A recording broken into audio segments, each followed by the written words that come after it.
You're standing in your own backyard right now, and I bet you can see straight into your neighbor's window, which means they can see straight into yours, onto your patio, over your fence, right at the spot where you're trying to relax with a coffee. And it bugs you. Every single time. So here's the truth nobody in my trade wants to say out loud. Most homeowners fix backyard privacy completely backwards. They spend $3, $4, $5,000 walling off the entire yard, when the thing actually bothering them is one window and one angle. I've spent decades in the truck, quoting privacy jobs, installing them, and ripping out the ones that failed. I've watched people burn a mortgage payment on the wrong solution and still feel exposed. And I've watched a neighbor spend almost nothing and feel completely hidden. Stick with me, because the #1 privacy fix on this list costs close to zero, takes you one weekend, and it comes straight from how landscape designers get paid to think. I learned it the hard way on a job in a cul-de-sac where a woman had already spent $6,000 and still cried at her kitchen sink because she could see the man next door grilling in his underwear. Whether you're staying in this house for 20 years or listing it next spring, this changes how you spend every dollar. Let me count these down from the ones that cost you the most to the one that cost you almost nothing, because the cheapest fix is the best one, and almost nobody tells you that. Let's start at the bottom of the list, with the mistake I see more than any other. The tall, solid fence you think is the answer. Here's the flicker of doubt I want to plant in your head. You've probably already priced a 6-foot solid privacy fence, and you've probably already decided that's the move. So let me tell you what I've watched that decision do to real yards. A solid wood privacy fence, installed, runs you somewhere between $25 and $45 per linear foot depending on where you live and what wood you pick. For an average backyard, you're looking at a run of around 150 feet once you go around the sides and the back. Do that math. You're staring at $4,000 to $6,500 for lumber and labor, and I've quoted plenty that crossed $8,000. Now here's what nobody tells you before you sign. That fence has a lifespan, and it's shorter than you think. Pressure-treated pine panels start to warp, gray out, and lean inside 7 to 10 years in most climates. I've gone back to fences I helped put in during the 2000s, and the pickets are cupping like potato chips, and the posts are wobbling at the base where the wood met the soil and rotted. But that's not even the part that hurts. The part that hurts is what a big blank wall of fence does to the feel of your yard. It boxes you in. It makes a small yard feel like a shipping container. Buyers walk into a yard ringed with tall, solid fence, and their gut reaction isn't privacy, it's claustrophobia. I've stood in those yards with real estate agents who quietly told me the fence was going to be a problem at showings. And here's the insider detail. A solid fence often doesn't even give you the privacy you paid for. If your neighbor's deck or your neighbor's second-story window sits higher than 6 feet, that fence blocks nothing where it matters. You've spent $5,000 to hide your ankles. So a fence can be part of the answer. But if you lead with it and you wrap the whole property in it, you've spent the most money on the least flexible, shortest-lived solution on this entire list. Therefore, before you ever call a fence company, you need to understand the mistake that's even more common and even more expensive in the long run. Because at least a fence stands up, the next one dies on you and takes your money with it. That brings me to the fast-growing privacy trees everyone reaches for. Let me ask you something. Have you already typed fast-growing privacy trees into a search bar? Because if you have, you got pushed toward one plant more than any other, and it's the single biggest living mistake I've dug out of more yards than I can count. The Leyland cypress, and its cousin problem, cheaply planted arborvitae jammed too close together. Here's why people fall for it. The Leyland cypress grows 3 to 4 feet a year. That's the pitch. Instant wall of green, fast. The nurseries love it. The quick-flip landscapers love it, because it sells the dream of privacy by next summer. I planted rows of them myself early in my career, because that's what people asked for. And then I watched them fail. Over and over. Leyland cypress has a shallow root system, which means when a real windstorm comes through, whole trees tip over sideways like dominoes.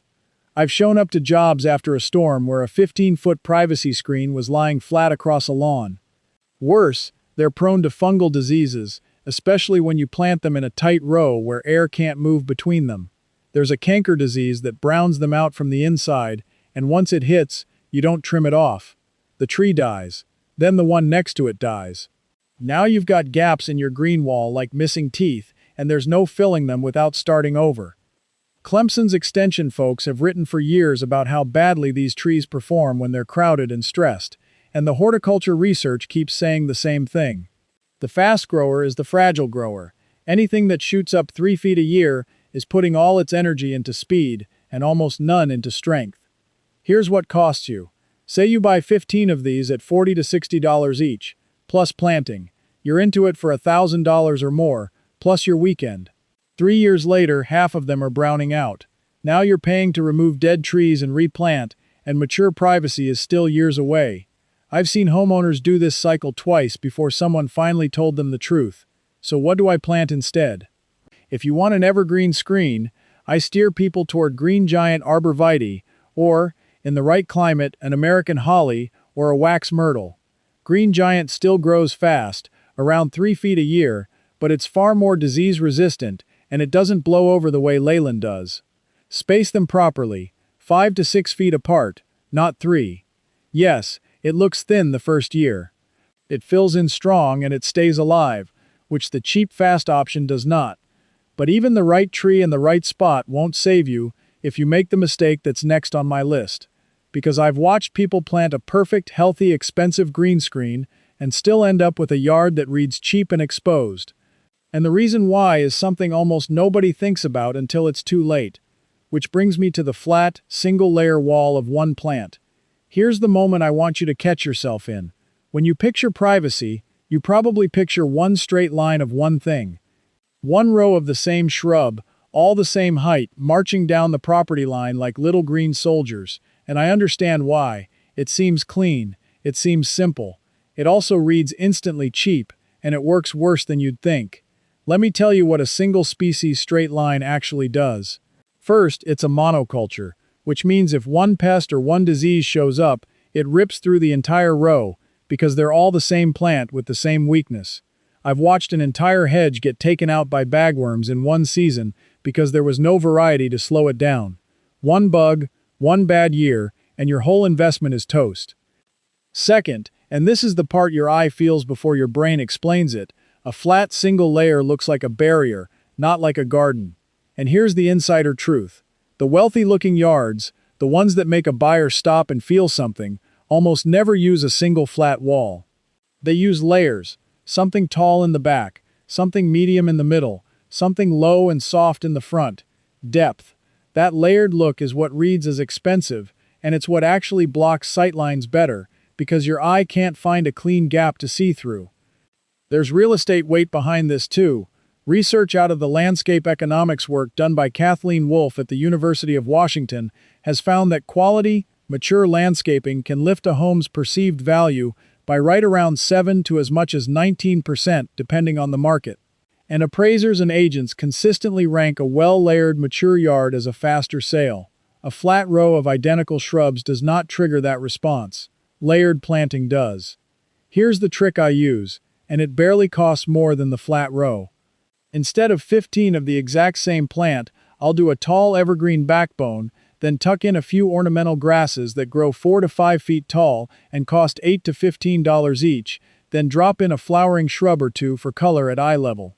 Same length of bed, similar total cost, wildly different result. One looks like a fence made of plants, the other looks like money.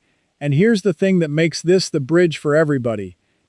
Picture yourself out there right now, standing at the property line with a tape measure, one screen up in the right spot, and for the first time your yard feels hidden, except you're still guessing at every other move, wondering if the plant you pick will thrive or brown out, if the bed you dig reads expensive or cheap. That guessing is exactly what I built a fix for, and it's the same trade knowledge I've been handing you all video, only complete and in order. It's called the Complete Curb Appeal System.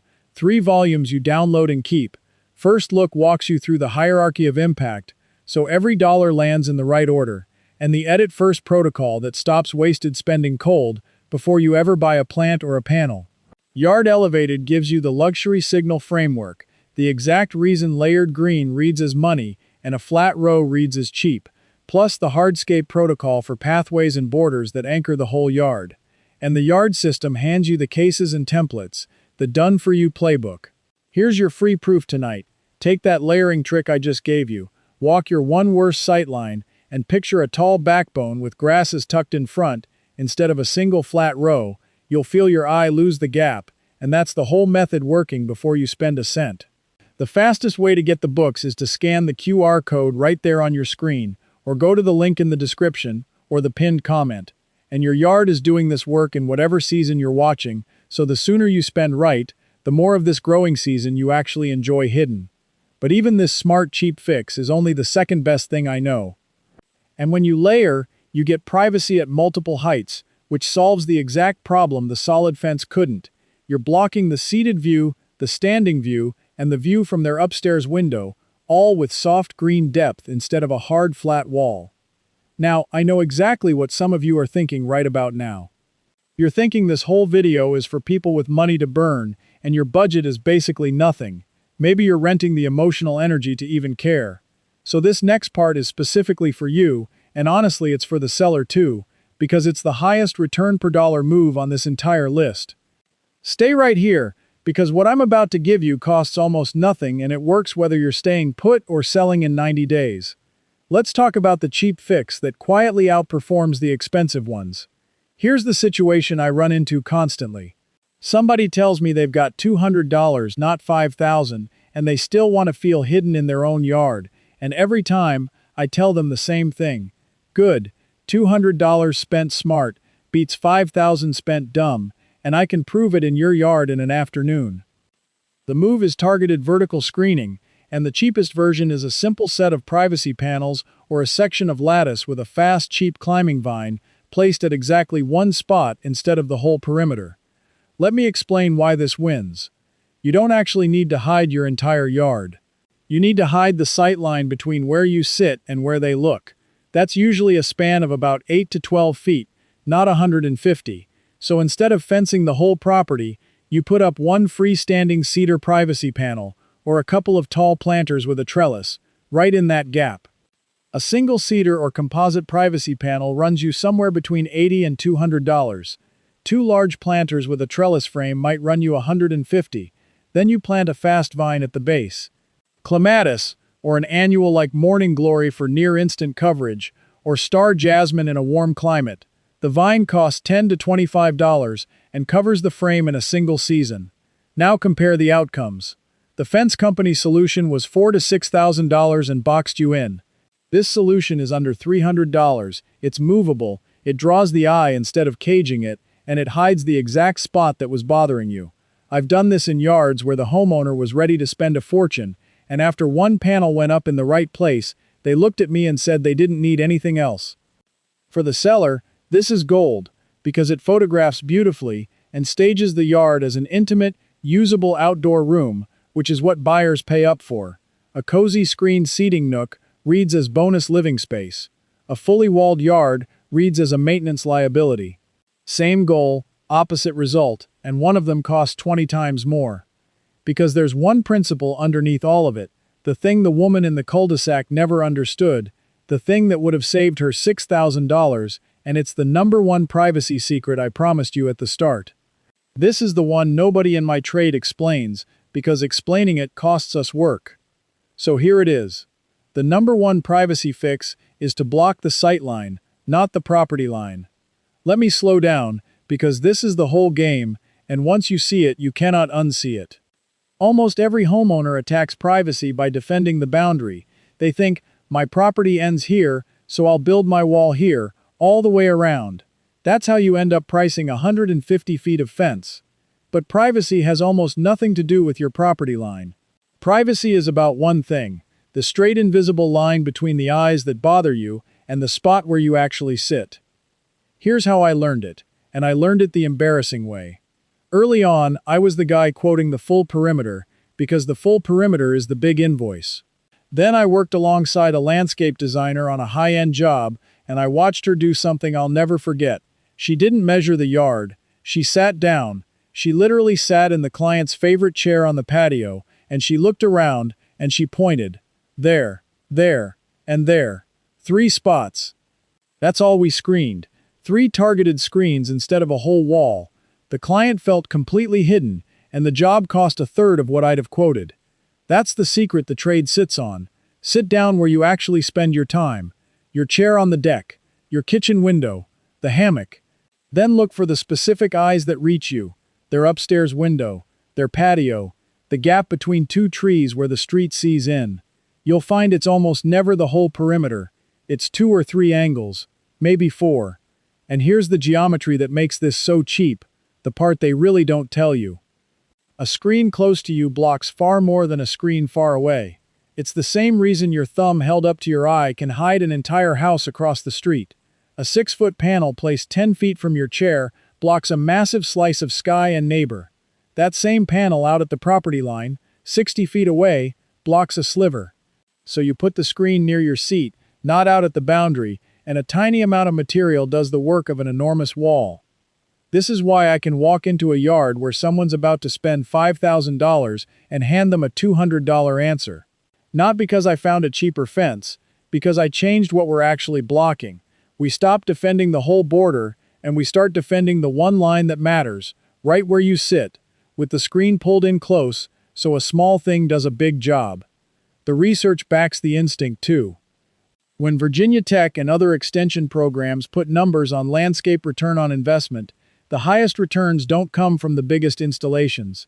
They come from targeted, well-placed improvements that solve a felt problem, often returning well over 100% of what you put in.